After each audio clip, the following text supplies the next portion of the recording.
నేను లాజిస్టిక్స్ గురించి మాట్లాడినప్పుడు ఏదైతే ఇండియాస్ లాజిస్టిక్స్ కాస్ట్ 24 లక్షల కోట్ల రూపాయలు by road, dominate by majority రోడ్లు బాగా వచ్చాక రోడ్డు మీదనే పోయే పరిస్థితికి వస్తున్నాం. అయితే ఇక్కడికి వచ్చినప్పుడు మనం చూసినప్పుడు 2 విధాలుగా క్యాలిక్యులేట్ చేస్తున్నారు.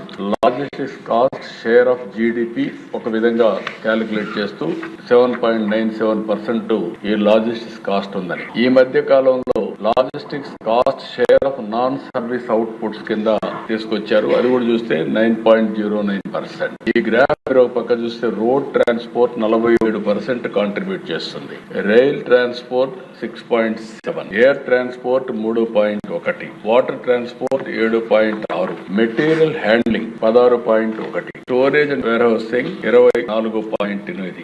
ఈ విధంగా షేరింగ్ లో గానీ లేకపోతే ఇవన్నీ లాజిస్టిక్స్ కాంపోనెంట్స్ అన్ని వస్తాయి. ఇంకొక స్లైడ్ లో మీరు చూస్తే దాంట్లో చూస్తే కాస్ట్ వేరియేషన్ అన్నిటి మధ్య ఒక టన్ను పర్ కిలోమీటర్, ఒక టన్ను గాని ట్రాన్స్పోర్ట్ చేయాలంటే ₹3.75 రోడ్డుకు అవుతుంది. రైలు అయితే ₹1.96, దాంట్లో దగ్గర సగం. అదే ఎయిర్ అయితే ₹72. ఈ 3 వేరియేషన్ మీరు చూసినప్పుడు రోడ్ కూడా కాస్ట్లీ, కానీ రోడ్ ట్రాన్స్పోర్టేషన్ 41.7% జరుగుతా ఉంది. రైల్వేస్ ₹1.96, అది ఓన్లీ 6.7 ఉంది. దీని వల్ల కాస్ట్ పెరిగి మన గూడ్స్ కాంపిటేటివ్ కలిగి ఇది ఒక ప్రధానమైన కారణం. అదే వాటర్ లో చూస్తే ₹2.30, అదే మరి కోస్టల్ లో చూస్తే ₹1.80, ఇన్లాండ్ వాటర్ చూస్తే మళ్ళీ ₹3.30. ఇవన్నీ కూడా మనం ఒక అసెస్మెంట్ కు వస్తే లాజిస్టిక్స్ అనేది కాస్ట్ ఎఫెక్టివ్ గా మనం తగ్గించుకోగలిగితే అంతర్జాతీయ ప్రమాణాలతో